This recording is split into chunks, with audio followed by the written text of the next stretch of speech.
Welcome Exofighters! Exoprimal is officially out and you're probably already thinking about and wondering which exosuits are available in the game, what do they do, what are their skills, and which one you'd like to play, so let's go through all of them and introduce their kits. Before we start, I will be covering all aspects of Exoprimal, so if you're interested in future content and guides, make sure to subscribe. Exoprimal has 3 distinct exosuit classes available you can play with a total of 10 different playstyles currently, 4 assaults, 3 tanks, and 3 supports. Let's start with the assault suits. First, Deadeye, featuring its Ravager assault rifle, a standard shooting exosuit with the ability to aim down the sight, specialized in range combat. Each exosuit will have 3 abilities they can use. Deadeye's first ability is the Rifle Grenade, launching a grenade at your target area that explodes in a large zone and deals damage. Your second ability is called Dive Dodge. These abilities are usually your mobility skills, and Deadeye's is a directional dodge for survival. Last, your third ability is called Thrust Attack, a melee punch that the longer you charge, the larger the impact and the range will be. Each exosuit will also feature an overdrive ability, or an ultimate if you prefer, that you can charge up while playing. Deadeye's overdrive is called Cluster Salvo, deploying multiple heavy weaponry around you and unleashing a barrage of bullets at your enemies. Next suit in the assault line is Zephyr. Zephyr is a melee exosuit using dual tonfas as their weapon of choice. Their first ability is the Linear Strike, a melee charge that deals extra damage if the target collides with a wall or an object as a combo.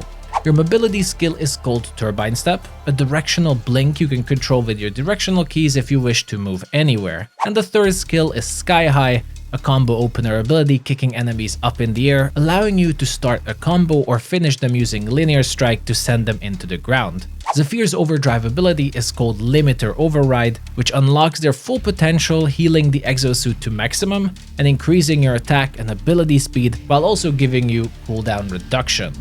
The third assault exosuit is Barrage. Barrage rocks a grenade launcher called the Skip Bomber that explodes and sets enemies on fire.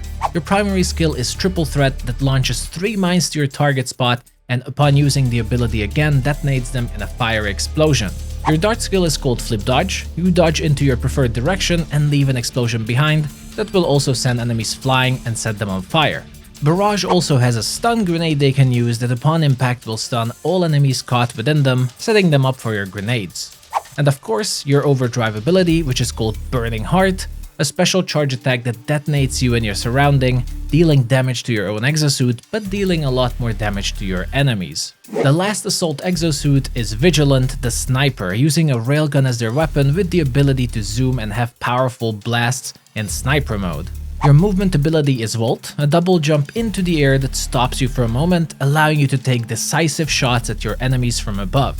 Your primary ability is called Frostlock, that shoots a frost blast that can move through enemies and freeze them in place, setting them up for your sniper shots and allowing for quick and easy targets. And your third ability is Stinger Shot, another powerful sniper blast, but this one is special because it can pierce through all targets in a line and will deal very large damage. Finally, Vigilant's overdrive is called Barrel Breaker, a weapon enchantment that turns the next 6 shots of your railgun into ultra powerful shots for even more deadlier snipes. Those were our assault exosuits, so now let's move on to our tanks.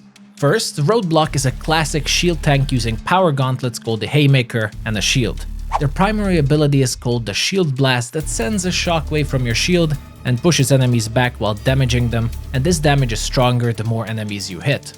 Roadblock's dodge ability is called Skid Dodge, a casual and a bit underwhelming, simple evade. But your third ability is called Taunt, and to our surprise, its aim is to taunt and make dinosaurs attack you, but it also disables enemy exosuits' dodge abilities in PvP. As your ultimate skill, your overdrive is called Storm Drive. You conjure up a giant tornado that sucks in all enemies and damages them, only to blast them away in your desired direction to set up a combo with another exosuit. Our next tank is Krieger, specializing in heavy weaponry and using the K40 repulsor minigun. Krieger's primary ability is called the Stun Lock Missiles. They are homing rockets that lock onto your enemies and stun them for a brief moment.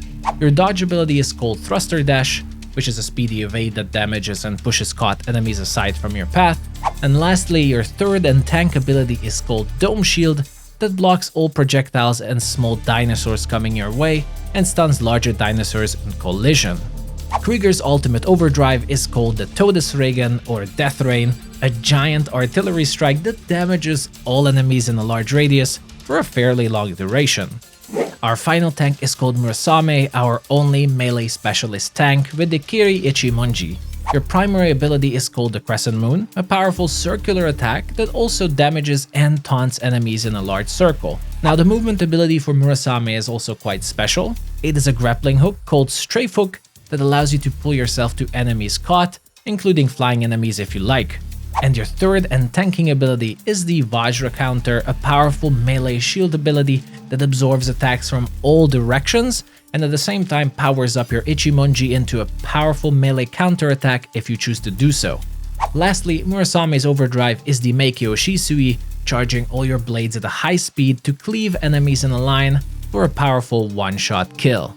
Moving on to the support classes, our first one is Witchdoctor, using the neural rods as their weapons that can stun enemies but have a very short range. Witchdoctor is able to glide in the air by pressing the jump button again, allowing for a slower fall than other exosuits, and their primary ability is called Feed, a dual sense ability that steals energy from enemies for your weapon, as that is how you reload your main gun, and it also slows enemies down. Additionally, you can also use Feed on a single target heal if it is used on your allies. Your movement skill is Repair Leap, a rolling jump into the air that can be used again for double jump or for repositioning. And support classes' third abilities act as heals, and Witchdoctor's is called Rescue Field, a large area healing over time circle that heals all players inside it.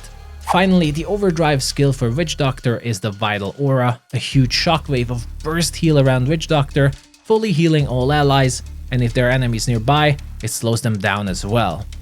Next, Skywave. Skywave is a special aerial healer using their ether lens that shoots powerful blasts that explode in a radius, damaging enemies or healing allies.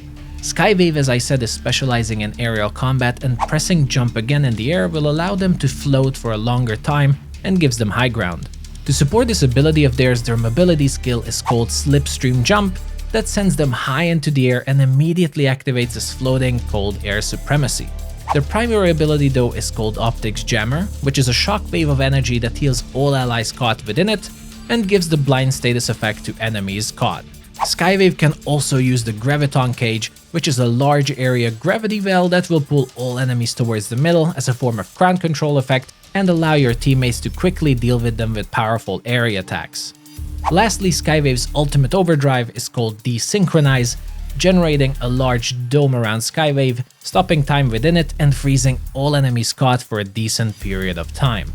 Then finally we have arrived to the last exosuit at launch, Nimbus. Nimbus is a unique support exosuit using Mars and Apollo dual pistols and specializes around the ability to change whether they want to deal damage or heal, which is also their primary ability, called Mode Switch. Nimbus's movement skill is Hollow Warp that sends a projectile forward you can teleport to and unleash a healing burst around the area, but it can also be sent towards a downed ally and they will be instantly revived. The third ability in Nimbus's arsenal is called Spread Shot, another dual mode ability that unleashes a barrage of shots from your pistols and, depending on your activated mode, will either deal damage to enemies or it will heal your allies in a large area. The ultimate skill of Nimbus's toolkit is called the Antipode Burst, which is another shockwave of energy you send ahead of you that will heal all allies or damage and push enemies caught within and clear a very large area of effects. But those are all the exosuits available at launch in Exoprimal, everyone. All the abilities and their overdrives shown and explained. I hope this video was useful and helped you see and understand all the classes in Exoprimal. But if you have additional questions or you notice some extra uses of certain abilities, don't be afraid to post them here in the chat, as they can be really useful to help each other out. As mentioned at the start, I will be covering Exoprimal in depth, so if you like this video and you are interested in future content, make sure to subscribe and you will get notifications for future guides and videos. For now, that is a wrap. Thank you everyone for joining in, happy launch day, and I'll see you the next time.